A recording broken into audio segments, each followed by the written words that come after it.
Alors, bienvenue sur les interviews de maman. Voici sans plus attendre l'épisode numéro 2. Bonjour, est-ce que vous pouvez vous présenter?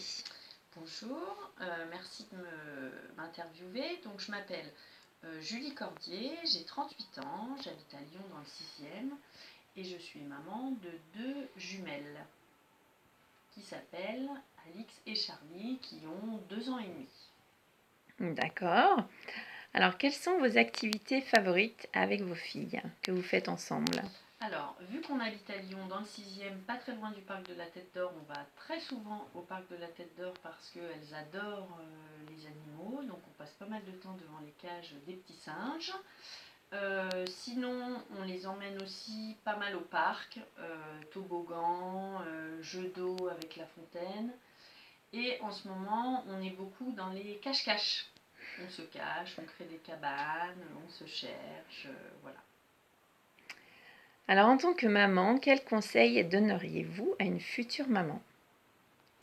Alors, de manière un peu ironique, je dirais d'essayer d'accumuler le plus de sommeil possible. Voilà, et puis surtout, non, le conseil vraiment que je donnerais, c'est étonnant, mais c'est de ne pas lire en fait de choses, de livres pour se préparer à être maman, sur la parentalité, comment il faut faire. Moi, mon grand conseil, ce serait ça, parce que personnellement, en fait, j'ai lu pas mal de choses avant que mes filles arrivent, parce qu'on veut toujours que tout se passe bien, leur donner toutes les chances possibles, etc. Et il y a des moments où je me suis rendu compte que ça m'a un peu enfermée en fait, dans tout ça, c'est-à-dire qu'il y a des moments où je me sentais presque un peu pas à la hauteur parce que j'avais lu tellement de choses, parce qu'en fait, je pense que Ça mettait trop la pression. sur les ouais, et puis je pense que sur les livres, en fait, on partage beaucoup d'expériences quand même positives.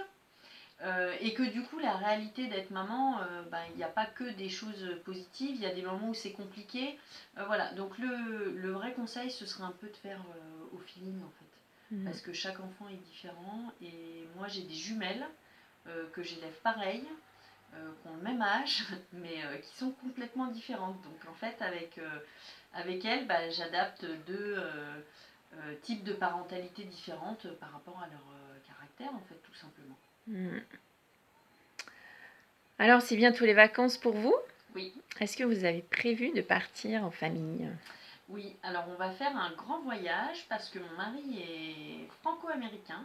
Donc en fait, on part pendant 5 semaines aux États-Unis cet été.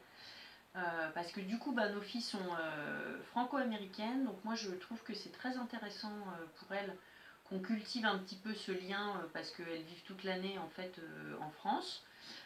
Donc là, on va les emmener, on va faire un petit tour de la famille, des amis, et on va passer 15 jours à Hawaï, tous les 4. Waouh, c'est chouette. Donc voilà, donc on espère que ça va bien se passer, parce que c'est quand même long, il y a quand même pas mal d'avions, c'est quand même pas mal d'heures de vol, voilà, donc je vous tiendrai au courant sur comment ça s'est passé un voyage de 5 semaines Ah bah oui, avec on des attend enfants. l'aller-retour là. Voilà. Alors, est-ce que vous avez eu des difficultés pendant votre grossesse? Alors moi j'ai eu une grossesse un peu particulière, parce qu'en fait déjà j'attendais des jumelles. Et du coup, j'ai eu un type de grossesse un peu compliqué dans la gémellité, parce que moi, c'est des vraies jumelles. Mais en fait, pour faire simple, elles avaient chacune un cordon, mais qui était fixé en fait sur le même placenta. Donc c'est des grossesses qui peuvent être problématiques parce qu'il peut y avoir le cas de ce qu'on appelle le syndrome transfuseur-transfusé. Donc en gros, pour faire simple, c'est un enfant qui mange au détriment de l'autre. Oui, il y en a un qui grossit et pas l'autre. Voilà. Ça m'est arrivé au bout de 19 semaines à peu près. Donc j'ai été à Clermont-Ferrand en fait en urgence. Ils m'ont fait une intervention qui s'est super bien passée. D'ailleurs c'est impressionnant comme ils arrivent au laser à faire des choses très minutieuses. Donc du coup j'ai eu ça et l'étape d'après, c'était pas très longtemps après, c'est que j'ai été alitée. Suite à l'opération là du coup? Non, en fait, vu que j'ai eu ce syndrome, en fait j'avais un excès de liquide amniotique. Ah. qui fait que du coup, ben, ça a pas mal pesé sur mon col. Et en gros, Ah oui, d'accord. à 5 mois, Une j'étais menace déjà de... bien, voilà. Donc Mm. menace d'accouchement prématuré. Et j'ai accouché à 26 semaines. Donc Ah voilà, oui, c'était un peu tôt là. Hein. un peu tôt, surtout un peu surprenant parce qu'on s'imagine jamais qu'on va Un accoucher coucher si à ce tôt, ouais. terme-là. Donc j'ai eu deux On n'est petites... pas prêt psychologiquement aussi. ben, on n'est pas prêt psychologiquement, puis surtout on se dit ben, qu'est-ce qui va se passer parce que accoucher, du coup ça fait 5 mois et demi de grossesse, donc on a quand même des enfants qui sont très petits. Oui.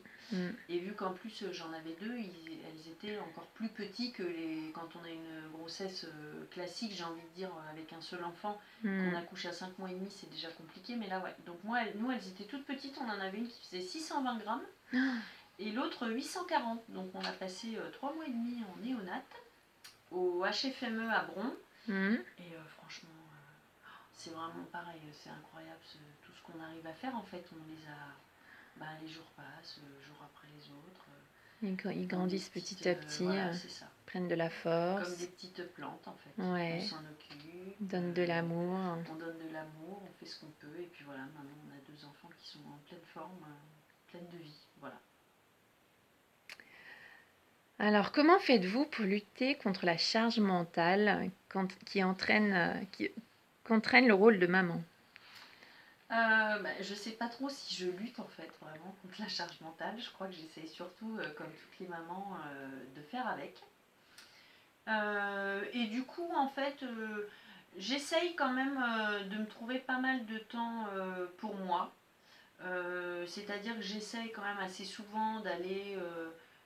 j'adore me faire masser. Donc en fait, j'essaye quand même au moins 1 à 2 fois par mois de me faire ce petit plaisir-là.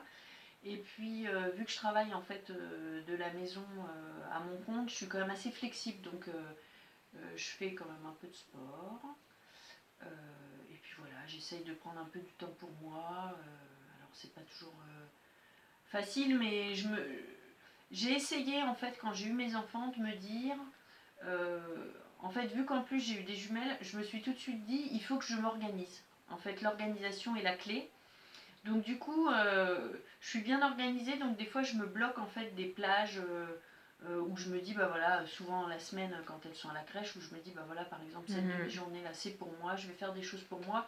Et je trouve que ça permet quand même d'avoir une bouffée un peu d'oxygène et de sortir un peu du quotidien de maman. Ça, vous l'aviez mis en place assez tôt, en fait. Du Oui, coup, en fait, très tôt, parce que l'avantage, entre guillemets, que j'ai envie de dire, vu que mes enfants, quand elles sont nées, elles sont restées 3 mois et demi quand même à l'hôpital, bah, nous, on y allait le matin. Et du coup, l'après-midi, j'étais à la maison. Le soir, on pouvait continuer à avoir des amis, etc. Donc, c'est vrai que très rapidement, on a continué quand même à maintenir avoir un peu une sorte de discipline ça. pour vous, pour la famille. Et puis continuer à avoir une vie sociale parce Ouais, que pas finalement, le s'oublier, soir, on quoi. n'avait pas nos enfants. Donc, souvent, on retrouvait des amis. Mais finalement, quand Un elles bon sont équilibre. sorties de l'hôpital, on s'est fait un espèce de rituel en disant toutes les semaines, un soir par semaine, on prend la babysitter et on sort tous les deux ou avec des amis. Ouais, Donc c'est en fait, chouette, on ça. a essayé. Ouais. Alors on l'a pas fait toutes Tout les le monde semaines. devrait faire ça. Bah, en fait, c'est super bien parce que déjà, ça vous permet un peu de décrocher. Et puis c'est vrai que nous, de se voir que tous les deux et de se sans voir avoir que tous les les enfants au deux, sans milieu avoir- et, voilà. et pas forcément parler que des enfants et du quotidien. Bah, nous, en fait, c'est un peu ce qu'on essaye de Mm. faire. Alors, au début, c'était pas simple d'être tous les deux, quand vous avez des enfants en bas âge, vous vous retrouvez au restaurant et puis on se dit, on parle pas d'enfants. Mais du coup, vous regardez sur votre téléphone si la babysitter a envoyé un message, si tout va bien. Ouais. Et puis finalement, ça oblige aussi à se mettre dans autre chose, à s'intéresser à des choses, à avoir d'autres sujets de discussion Voilà, que les ouais, enfants. de Parce se que c'est vrai poser. que les enfants, Ça prend tout. bah, sur un couple, c'est vrai que c'est quand même un vrai challenge au quotidien, surtout quand ils sont petits. Après, quand ils grandissent, même là maintenant, je me dis que c'est quand même un peu plus facile, mais c'est vrai que quand il y a les nuits sans sommeil, voilà, toute la logistique un peu derrière, ça peut des fois être un peu compliqué. Donc de se retrouver un peu tous les deux, c'est Une petite c'est bouffée pas d'air mal. là, c'est bien. C'est Hein. ça, ouais. Alors du coup, vous avez répondu à toutes les dernières questions. Ah Alors on pourrait peut-être plus parler là des difficultés dans l'éducation des enfants, si vous en rencontrez. Si, Alors, bah déjà, je trouve que la principale difficulté, c'est alors c'est pas une difficulté, mais vu qu'en fait on est deux, il y a un papa et une maman, bah déjà la difficulté c'est essayer quand l'un ou l'autre fait quelque chose de se mettre à la place de l'autre parce que bah, les hommes, les femmes, on réfléchit pas forcément de la même façon. Moi, mon mari, il est américain, donc culturellement, on n'a pas la même culture. Oui, déjà, ouais. Et en fait, au départ, il y avait un truc qui était assez rigolo, c'était le moment repas. Parce qu'en fait, pour nous, en France, le moment repas, on se met à table, on partage, on discute, c'est un moment d'échange. Alors qu'en fait, aux États-Unis, c'est plutôt le repas en fait il est un peu nomade, c'est-à-dire que bah, il peut y avoir des moments de repas à plusieurs moments de la journée. Donc c'est vrai que nous quand elles étaient petites, dès qu'elles pleuraient, mon mari disait tu veux manger quelque chose, tu veux que je te donne à manger, et je C'est le disais non réflexe. mais en fait on peut pas dès qu'elles oui, pleurent en ok. fait leur donner à manger. Donc ça c'était un truc un peu, et c'est vrai que culturellement voilà, ce qui est difficile moi je trouve vraiment dans le fait d'être parent, c'est tout ce côté transmission. C'est-à-dire qu'en fait, nos parents nous ont élevés d'une certaine façon, nous ont transmis des choses avec lesquelles on vit plus ou moins bien. Oui. Et en fait, je trouve que quand on a des enfants, on s'interroge quand même beaucoup sur Sur ce qu'on nous a transmis. est-ce qu'on veut transmettre à nos enfants ce qu'on nous a transmis, Oui. comment on veut le transmettre. Et du coup, c'est vrai que moi, j'essaye, c'est ce que je vous disais, j'ai beaucoup lu en fait au début sur notamment des livres Happy Parents Make Happy Kids. Ouais, voilà, quelque chose comme ça. Et voilà, donc moi je trouve que ce qui peut être un peu compliqué, c'est en fait, mais ça c'est la vie de parents de tous les jours, je crois, même jusqu'à ce qu'ils aient 18 ans, c'est est-ce qu'on a fait le bon choix. En fait, est-ce que la façon dont on a réagi est la bonne façon. Est-ce que on leur transmet les bonnes valeurs en leur apprenant ça, etc. Mais ça, je crois que d'expérience, quand j'en discute un peu autour de moi, c'est l'histoire d'une vie, en fait. Ah bah oui, on passe son temps à voilà. se poser des questions. Difficile à savoir, mais je pense que ce qui est rassurant, c'est que moi, pour ma part, quand je les laisse à d'autres personnes de ma famille, etc., elles se comportent toujours bien, ça veut rien dire, mais de manière polie. Donc je me dis finalement, l'éducation qu'on leur transmet, déjà, hein. Il y a quand même des choses à force de répéter qui passent et qu'on transmet. Ouais. Et puis j'essaye surtout de les laisser aussi à leur place de bébé, d'enfant. Oui, c'est ça. Parce que je trouve qu'on est aussi dans une société où on voudrait que tout aille vite, que les enfants grandissent déjà vite, qu'ils fassent vite des choses. Et vraiment, les surstimuler, voilà, de les protéger, de les laisser laisser vivre un peu en autonomie aussi. Voilà, rêver, des fois s'ennuyer parce que c'est quand on s'ennuie qu'on crée des choses. Donc de leur laisser une place c'est important, de bébé. Alors on arrive à la fin de l'interview. Alors est-ce que vous voulez rajouter quelque chose avant qu'on conclue? Bah non, je pense qu'on a fait un petit peu le tour de tout ça. En tout cas, merci beaucoup. Je trouve que c'est vraiment une super idée de partager un petit peu tout ça avec d'autres mamans parce que même s'il y a beaucoup de livres, beaucoup de choses qui existent dessus, et ben c'est toujours intéressant parce que bah, déjà c'est sympa je trouve d'échanger en fait, de transmettre un peu son histoire et puis après ça permet aux autres de réagir et peut-être de trouver des questions et des réponses et surtout de se sentir moins seul. Parce qu'il y a des moments où on s'interroge un peu. On est toutes dans le même bateau quand même. C'est ça, exactement.